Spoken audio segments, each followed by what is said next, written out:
What's going on, guys? Willis Gaming here. We are back again with another Destiny 2 video. In this video, guys, we're going to be talking a bit about the Curse of Osiris DLC, some speculation, what I think is going on. We're going to be looking a bit into the API again. We've got some interesting stuff that's been data mined again, and obviously the new power level increase and level increase. So if you guys enjoy the video, make sure to drop a like down below, and if you're new to the channel, consider subscribing as I post daily Destiny videos.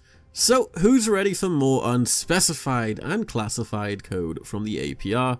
Right now it's just fun to look around on the PC files. Obviously I know a lot of people are data mining. Spiffomatic from Reddit is one of these people who is doing a great job just finding stuff in Destiny 2 which we haven't seen yet. So he found some cool stuff regarding user interface prompts. Now the area I'm talking about is the Winding Cove, which holds a few lost sectors and a public event.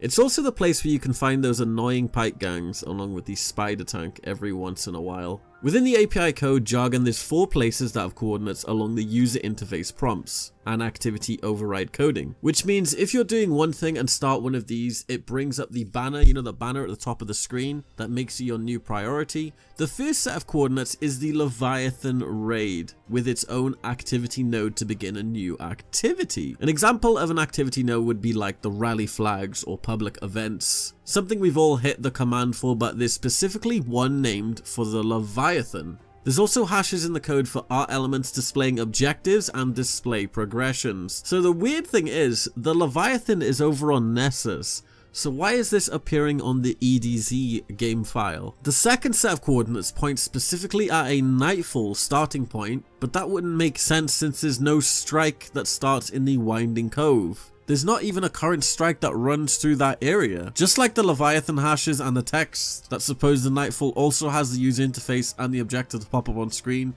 and be prioritized. So the third and the fourth set of coordinates point towards the Trials of the Nine and the third spire. As we all know, Trials takes place on a randomized map each week. The third spire is an unknown space, yet it still heavily references Osiris. Again, more prompts, more coding, more of the same things for activities we already have points to. These coordinates and activity names that have no real reason to be there. So now I have some speculation why I think these prompts are on the screen or why they've been found in these certain areas. So let's step back and look at a theory.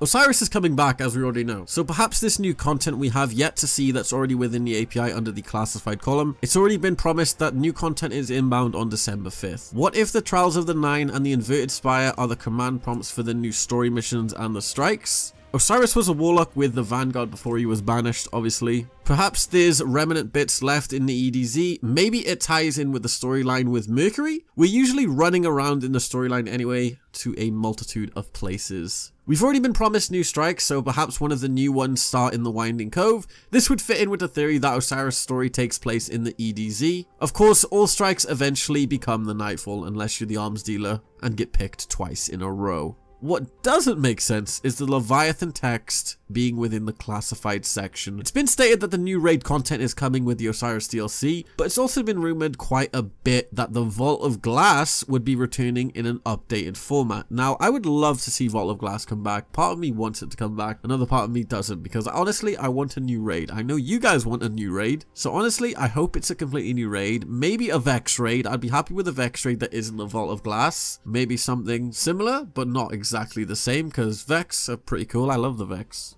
It's really interesting, obviously, with the time travel and stuff like that.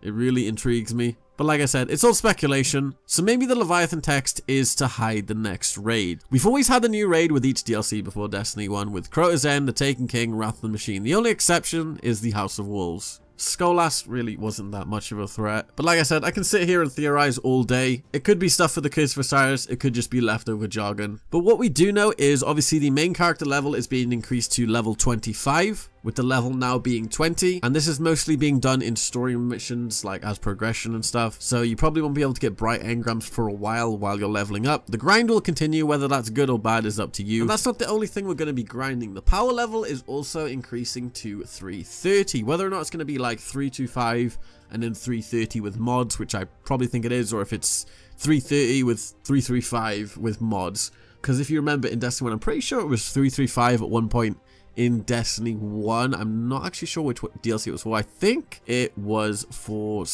no, I think it was for House of Wolves. I'm not entirely sure, but there was a 335 in Destiny 1. If you know what DLC this is, comment in the comment section below, because I would love to know. It's annoying me right now. I'm trying to figure out which DLC it was. But anyway, that's been the video, guys. Just a bit of speculation on these hidden stuff in the API. I'll leave all the Reddit stuff in the video description down below. I hope you enjoyed the video. Subscribe if you're new, and I'll see you guys in my next video. This has been Willis Gaming, and peace.